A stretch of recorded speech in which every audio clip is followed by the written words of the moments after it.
आप सभी को प्रेज द लॉर्ड। प्रभु यीशु मसीह के मधुर मीठे नाम में जय मसीह की। खुदा का धन्यवाद हो कि परमेश्वर ने एक बार फिर से अपने जीवित कलाम को लेकर आपके बीच में आने का अनुग्रह दिया। मैं खुदा को धन्यवाद करती हूँ। जब आज हम वचन में देखते मेरे प्रियो, तो परमेश्वर का वचन क्या कहता है। यिर्मयाह 26 में देखते हैं, 26 का पहला वचन। योशिय्याह के पुत्र यहूदा के राजा यहोयाकीम के राज्य के आरंभ में यहोवा की ओर से यह वचन पहुंचा। जो योशिय्याह के जो पुत्र है, यहूदा के जो राजा है, यहोयाकीम के राज्य में एक वचन परमेश्वर का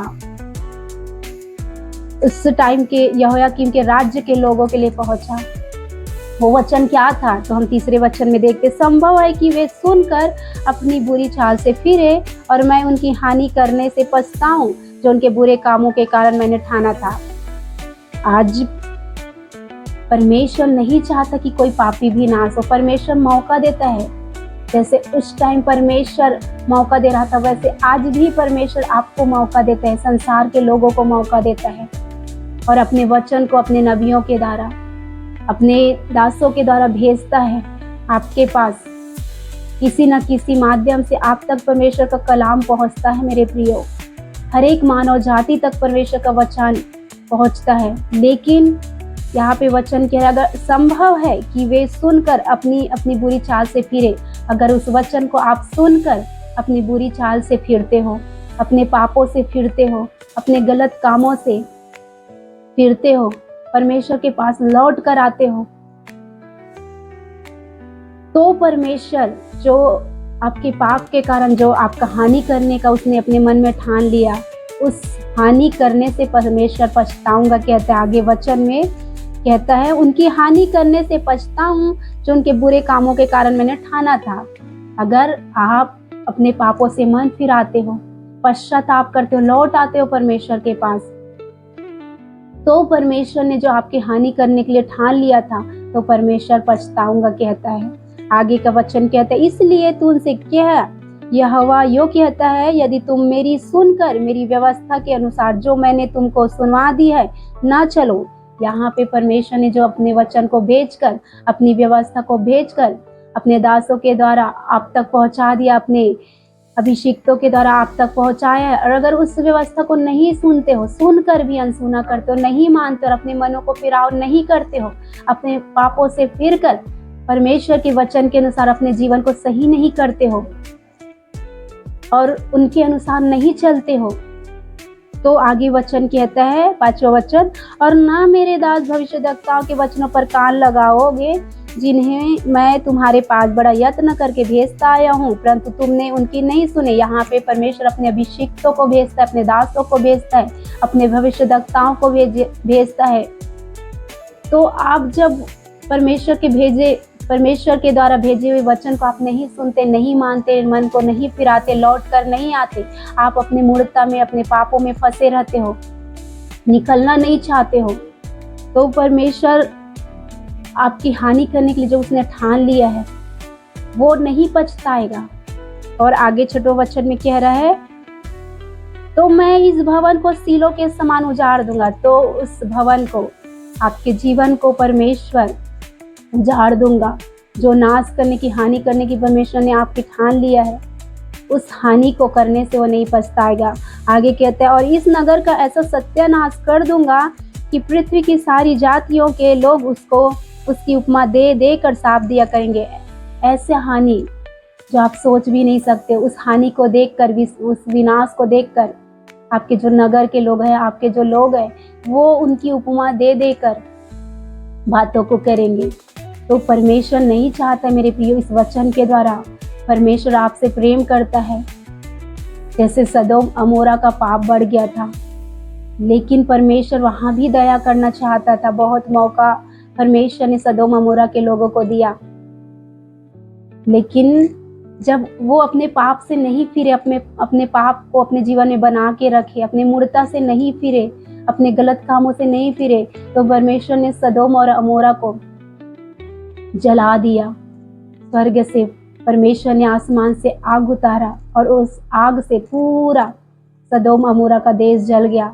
वो राज्य जलकर पूरा खत्म हो गया, कुछ भी नहीं बचा वहां पे। वहां के जानवर, वहां के वहाँ के मनुष्य, कुछ भी पेड़ पौधे कुछ भी नहीं बचे, सब कुछ जल गया। तो परमेश्वर का क्रोध ऐसा होता है, लेकिन परमेश्वर किसी को नाश करना नहीं चाहता है, किसी को हानि पहुंचाना नहीं चाहता है।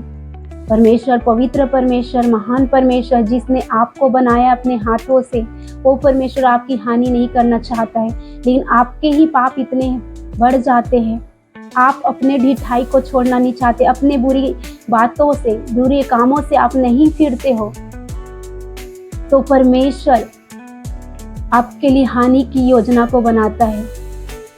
जैसे परमेश्वर आपके लिए आशीष को आपको देता है, वैसे ही जब परमेश्वर की बातों को आप नहीं मानते हो, परमेश्वर की नहीं सुनते हो, तो परमेश्वर आपकी हानि की योजना को बनाता है।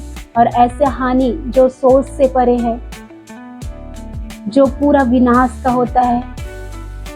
तो इसीलिए परमेश्वर आपके बीच में परमेश्वर के लोगों को रखा है, परमेश्वर की दासों को, नबियों को रखा है, भविष्यद्वक्ताओं को रखा है।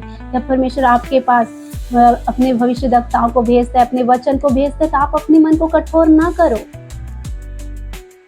कठोर करके आप अपनी ही हानि को उठाते हो, अपने ही विनाश के लिए, अपने ही लोगों के लिए विनाश का कारण बन जाते हो। तो आपका मन जब प्रभु के वचन आप तक पहुँचे, भविष्यद्वक्ताओं के द्वारा, दास दासियों के द्वारा, तो आप अपने वचन, उस वचन को अपने जीवन में कार्य करने दो। कठोर ना करो, अपने कठोर मन को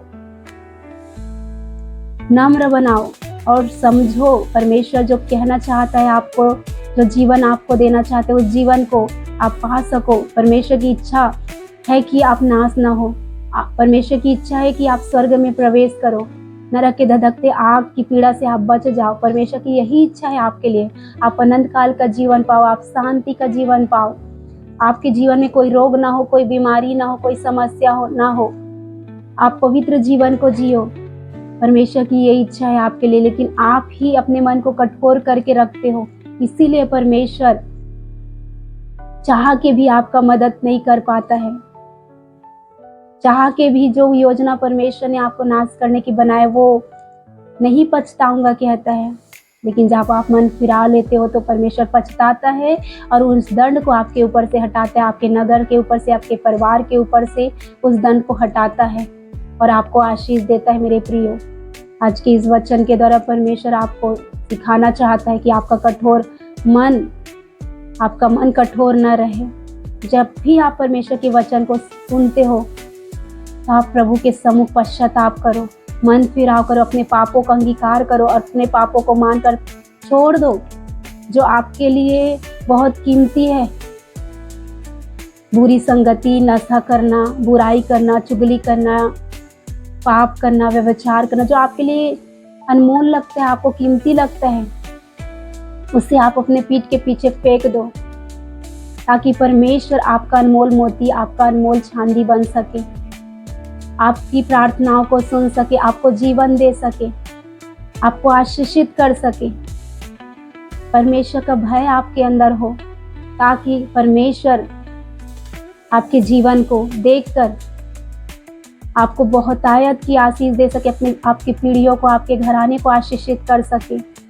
आप सबको इस वचन के द्वारा परमेश्वर बहुतायत से आशीष को दे, आपका जीवन बदलने वाला जीवन हो, परमेश्वर की इच्छा पर चलने वाला जीवन हो सके, परमेश्वर की महिमा करने वाला जीवन, पवित्र जीवन हो सके। ऐसा परमेश्वर आपको अनुग्रह दे। आप सबको प्रेज द लॉर्ड।